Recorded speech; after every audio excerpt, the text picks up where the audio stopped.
24 هدف عندما تأتي هذه الدقائق. كرة وصلت إلى تيري أنري، ميسي نقلها عالية إلى الأمام، خطيرة، ممكن جول ممكن جول ممكن جول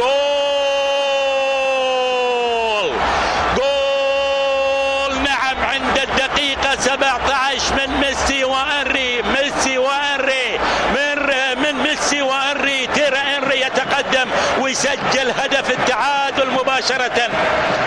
الصناعة أتت من ليو ميسي، طلب الكرة ممتاز، التقدم ممتاز، الانفراد ممتاز من لاعب كبير، من لاعب يجيد التعامل. حط الكرة، حط في الزاوية البعيدة. لحظة شوفها معي شوف التركيز فيه. مرت من راموس وانفرد تيري أنري وحط الكرة، وبالتالي أتى هدف التعادل. ممنوعة هذه الأخطاء، ممنوعة هذه الألعاب في اليوم الكبير، اليوم اللي قد يكلف ريال مدريد البطولة. لاحظ الكرة اللي تمر بهذا الشكل من سيرخيو راموس، وبالتالي وصلت إلى تيري أنري. هذا لاعب ما يلاعب، ما تعطيه الفرصة، خلاص وصلت الفرصة، صنعها ميسي وسجلها تيري أنري. هدف. دخلنا في الدقيقة 15 16 والآن الدقيقة 17. نشوف لغاية الدقائق اللي يفضل فيها برشلونة لغاية الدقيقة 30 هل يسجل هدف، لأن سابقا سجل 24 هدف عندما تأتي هذه الدقائق. كرة وصلت إلى تيري أنري، ميسي نقلها عالية إلى الأمام، خطيرة، ممكن جول ممكن جول ممكن جول جول. نعم عند الدقيقة 17 من ميسي وأنري، ميسي وأنري من ميسي وأنري. تيري أنري يتقدم ويسجل هدف التعادل مباشرة. الصناعة أتت من ليو ميسي، طلب الكرة ممتاز، التقدم ممتاز، الانفراد ممتاز من لاعب كبير، من لاعب يجيد التعامل. حط الكرة، حط في الزاوية البعيدة. لحظة شوفها معي شوف التركيز فيه. مرت من راموس وانفرد تيري أنري وحط الكرة، وبالتالي أتى هدف التعادل. ممنوعة هذه الأخطاء، ممنوعة هذه الألعاب في اليوم الكبير، اليوم اللي قد يكلف ريال مدريد البطولة. لاحظ الكرة اللي تمر بهذا الشكل من سيرخيو راموس، وبالتالي وصلت إلى تيري أنري. هذا لاعب ما يلاعب، ما تعطيه الفرصة، خلاص وصلت الفرصة، صنعها ميسي وسجلها تيري أنري. لاحظ تقدم مدافع ريال مدريد، لاحظ اللقطة الجميلة اللي نشوفها أمامنا. اضطر المدافع الكبير فابيو كانافارو أنه هو يعيق. لاحظ المرور الأول، لاحظ اللمسة، شوف اللمسة. الآن تأتي اللمسة من لاعب مهاري كبير تيري أنري، وبالتالي يحدث الخطأ لمصلحة برشلونة. خطيرة هي الأخرى للفريق الخطير للرهيب اللي أمامنا الآن باللاعبين الكبار، بالثلاثي المرعب، بالضربة الحرة المباشرة اللي تحدث لمصلحة برشلونة. من على التنفيذ؟ أعتقد أنه شافي، أعتقد أن ربما يكون بويول متقدم وشافي يفكر، وممكن حتى نعم بيكا متقدم. لعبة الكرة الرأسية، الثاني لبرشلونة من الثاني من المدافع بويول يتقدم ويسجل الهدف الثاني. مباراة اليوم رقم 299، اليوم هدفه الشخصي الخامس اللي يحمل رقم 5، واليوم في الكلاسيكو رقم 20. إذا بويول يسجل اسمه في أول هدف يحرزه في الكلاسيكو. لاحظ مرة أخرى الضربة الحرة المباشرة أتت بويول بعيدا عن الرقابة. لاحظ الرأسية من بويول في مرمى إيكر كازياس، وبالتالي يأتي رد برشلونة سريعا.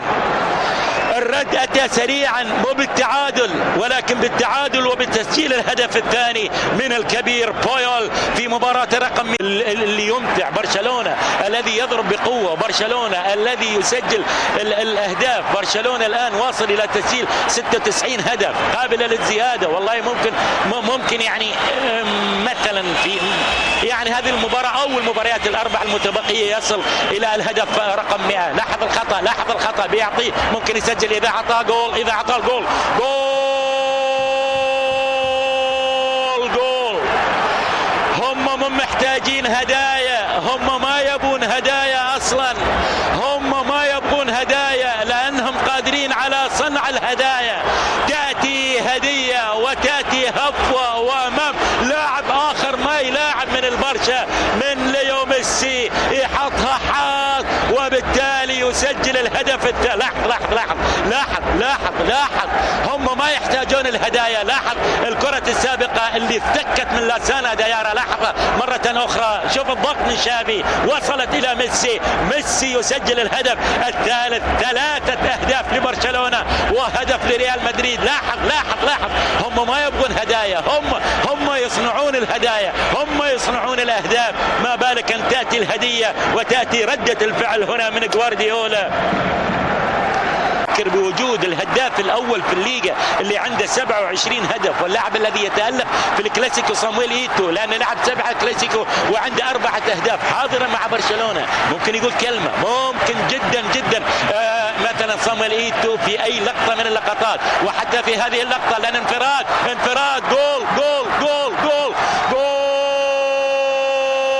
رابع.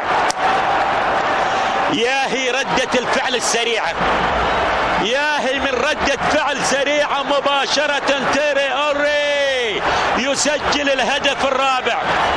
ردة الفعل يعني شوف، يعني مشجعي وأنصار الفريق الملكي ما يسعدون، ما يفرحون. سجل الهدف الأول تلقوا 3، سجل الآن الهدف الثاني تلقوا الرابع. 4 أهداف لبرشلونة وهدفين. لاحظ خرج إيكر كازياس والمرمى فاضي، وانت تتعامل مع من؟ تتعامل مع اللاعب المهاري الكبير. شوف وين في مرمى ريال مدريد للمرة الرابعة. لاحظ الباص من يأتي الكرة من شافي إلى تيري أوري في ليلة أخرى من ليالي المتعة مع الفريق الكتالوني، مع برشلونة الذي يضرب للمرة الرابعة ويسجل الهدف الرابع.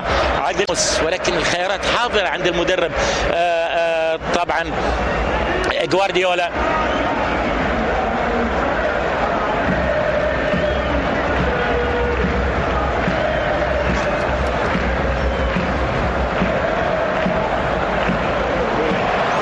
خطيرة من قنت الحظ. خلاص جل خامس من ميسي يسجل الهدف الخامس لمصلحة برشلونة. 5 أهداف. تبكي فابيو كانافارو، تبكي الفريق الملكي. ارحموا عزيز قوم ذل، ارحموا عزيز قوم ذل. الآن الهدف الخامس. لاحظ الكرة مرة أخرى وصلت إلى ميسي من شافي في الزاوية القريبة على طول من ميسي يسجل الهدف الخامس. 5 أهداف يدك فيها برشلونة مرمى ريال مدريد، وبالتالي هنا الهدف الخامس من ميسي. يعود مرة أخرى برشلونة للفوز على مدريد، على ريال مدريد في مدريد، وبالتالي الهدف الخامس. اعتقد خلاص يعني على نخسر والله 1-0 مقبولة، 2-1 ما إلى ذلك مقبولة، 5 صعبة، 6 حتى 6 ممكن في هذه اللقطة. لاحظ معي صارت